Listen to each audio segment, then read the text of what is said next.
All right, we're back here on Sports Debates. Now we're covering the NFC for the season preview and predictions episode. Just covered the AFC. We'll start in the East, where the defending Super Bowl champion Philadelphia Eagles will look to become the first team to repeat in the NFC East since 2004. It's been over 20 years since the team has won back-to-back division titles in the NFC East.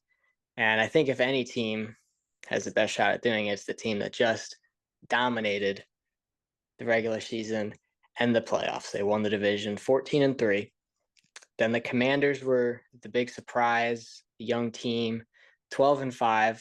They made it to the NFC Championship game. You had the Cowboys at 7-10, the Giants down at 3-14. So this is Philly. This is Washington. Great rivalry. Do the Birds win 2 in a row finally? No, unfortunately not. Dang. Going off of the roster right now, I am horribly scared. We're going to see a repeat of what was it, 2023, where we started off 10-1, lost the rest of the season because our defense started getting exposed. Well, our corners are a problem. Watching preseason, we were supposed to have, I want to say either Keely Ringo or Eli Ricks. I don't remember the two.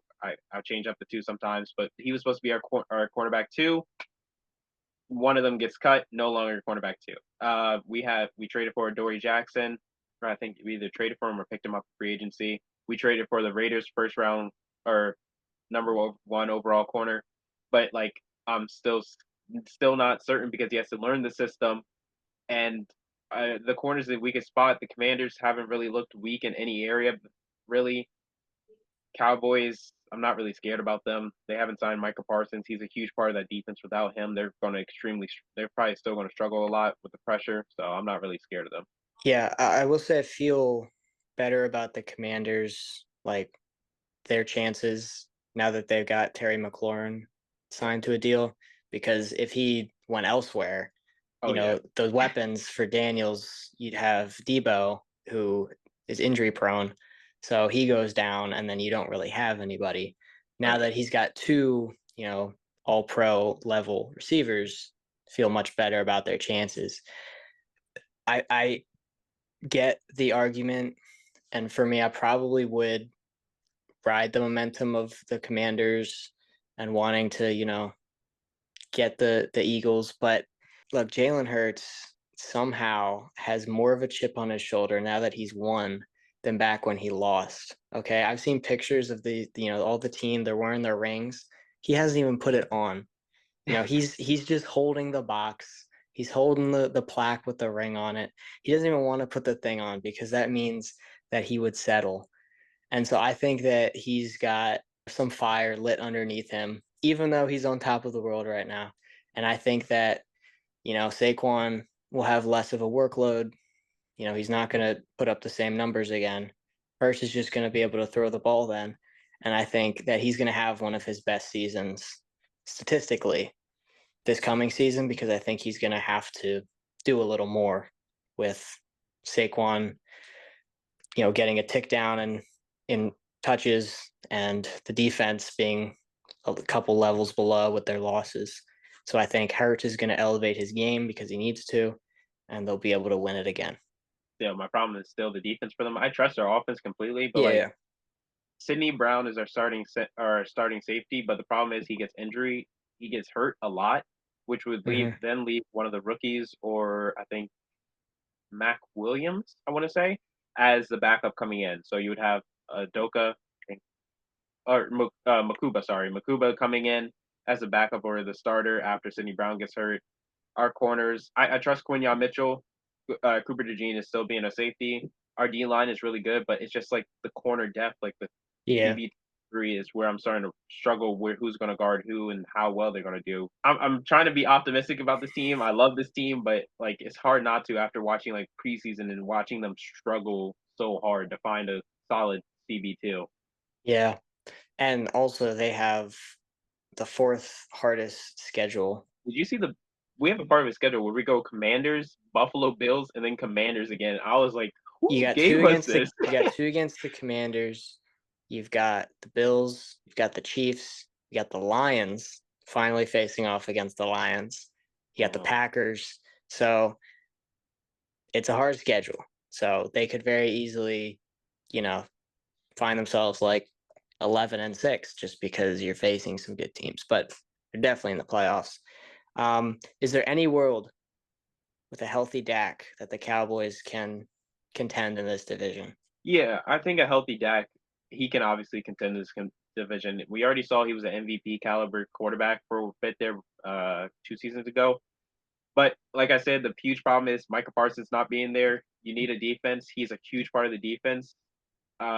He creates a lot of pressure. He's very mobile, where he can play different types of positions there. So without him there, I don't see the Cowboys really being a threat to the NFC. Even the Giants might even actually make a push. No, hold on. Let me bite my tongue because the Giants have a really hard schedule. They got the best quarterback room. Yeah, they have the hardest schedule in the league. Yeah, So yeah. We'll pray for the Giants fans out there.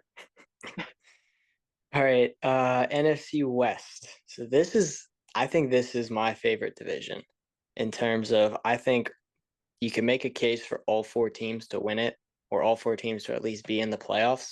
Last year it was the Rams, Hmm. 10-7. Seahawks also went 10-7, but didn't make the playoffs. They didn't have the tiebreaker in that division. The Cardinals are 8-9, and the Niners at 6-11. They were cursed with injuries. So heading into this season, got a healthy Niners squad, a healthy Brock Purdy, healthy McCaffrey for now. Hmm. Seahawks retooled their offense completely. You got Sam Darnold, you've got Cooper Kupp. The Hmm. Cardinals fixed that defense. They were all defensive focused off season, the draft. And Yeah. the Rams, brought back Stafford. So I feel like all four of these teams you can make a case for. They all have great quarterbacks. Who do you have winning the West? I have the 49ers still winning the West. We're still not really sure about the Rams quarterback condition, Stafford's condition. We know he has some sort of back injury. We haven't seen him all preseason practices as well. Seattle, I think it's going to be a three-man race here with Seattle in it. The Cardinals, I have no faith in the Cardinals. I usually high on the Cardinals almost every year, but this year I'm finally breaking the curse. Like drafting Kyle Pitts every round, every year in the first round. Got to break the curse. I have the Cardinals being the last in the division. I have Seattle coming up either second or third, depending on what's happening with Matthew Stafford as the Rams quarterback. But I have the 49ers almost. If Matthew Stafford doesn't start, 49ers are almost guaranteed, if they stay healthy, to win the division. But the problem is that they're hardly ever truly healthy. I also go with Niners. I think if they're healthy, they are Super Bowl contenders. And they also have the easiest schedule, easiest strength of schedule. So that plays in their favor a lot. I think, they could get a one seed into the playoffs with their schedule alone. I actually am going with the Cardinals in a second place finish. Ooh. And there's just something about this team, reading about them, hearing people talk about them, like you're leaving that train, but I'm just getting on the Cardinals train. You know, I think it can all come together this year, especially with the retool on defense and the combo of Kyler and Marvin Harrison Jr. Think he'll take a jump in his second season. Kyler's he's been good. He's just not been on a good team that much. And so I think it's a good situation for them. And I have it Niners, Cardinals, Seahawks, Rams. And I think 2 through 4, like it could be by a game, like between all those teams. And I think they could all be in the playoff hunt. I have the Rams last just because I hear about a 37-year-old quarterback with back issues, and that does not make me feel good. Yeah. So I don't know about that. Seahawks, I originally had them I moved this division around so much. Like I was trying to talk myself into a Seahawks division win because of all the moves they made, but I don't know what Sam Darnold does outside of Minnesota because it's a really good situation for him. Justin Jefferson, his head coach, and Cooper Kupp could get injured right away. Like there's a lot Yeah. of question marks about that offense. Ceiling wise, they could be a threat because they've got a great defense as well. But that offense, it's kind of boom or bust in my opinion. Oh, don't forget about JSN, by the way. Yeah. That's just So good. Yeah. it's exciting, but what are we gonna see exactly? So I think it's Niners, but I'm gonna ride the Cardinals train this year.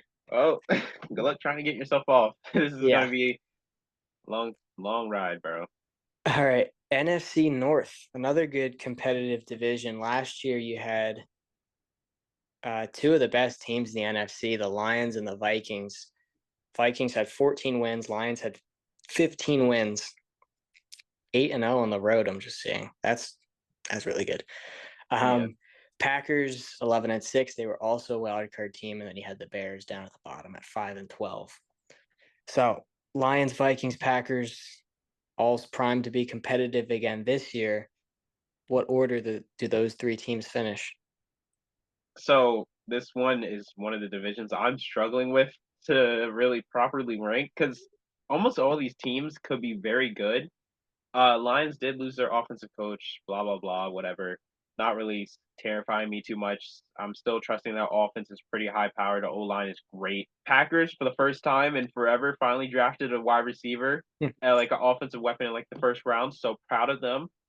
Vikings is where I'm struggling to see how this goes for JJ McCarthy. He's coming off of I think it's an ACL or MCL sort of tear, and I'm not sure how he's going to look coming back.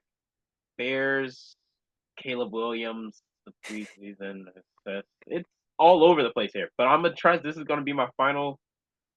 God, I hope I'm right. Lions, Packers, Vikings, Bears. I'm gonna trust Yep, it. I'm gonna trust that's it. how I've got it too.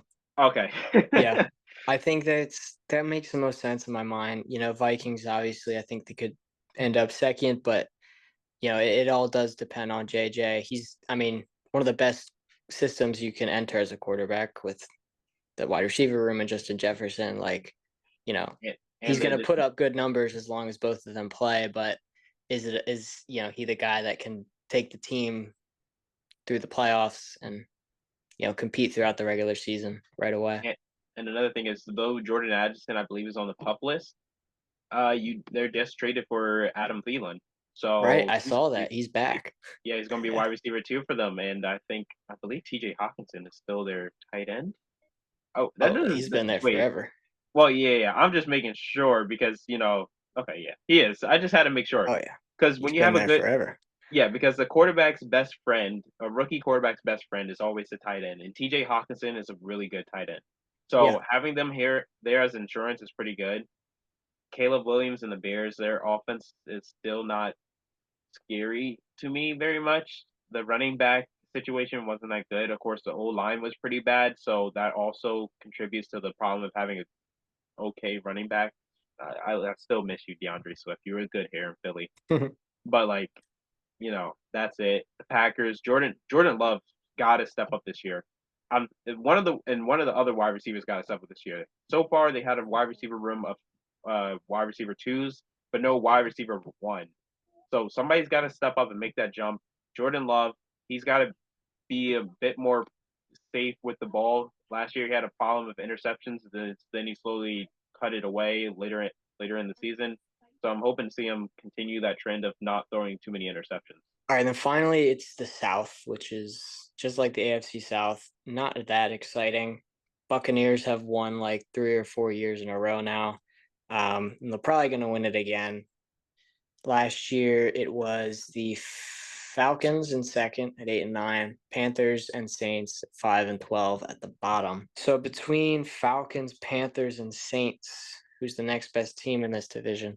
I got Panthers coming up second, right? Yeah. So obviously we're not even going to consider Saints or Falcons out here. This is well, actually, I think the Falcons should. Falcons, I yeah. think the Falcons should be considered for this. That offense is looking really good. Bijan Robinson, Mm-hmm. Drake London. Ugh. Uh, please let Kyle Pitts be good this year. I still fell into the fantasy trap for Drake some. London's overrated. I strongly disagree with that, but Yeah, I'm you gonna didn't have go. him on fantasy last year. I'm gonna go Falcons. I'm gonna go Buccaneers, Panthers, Falcons, Saints with Spencer Rattler. I believe is their starter this Oh year. yeah.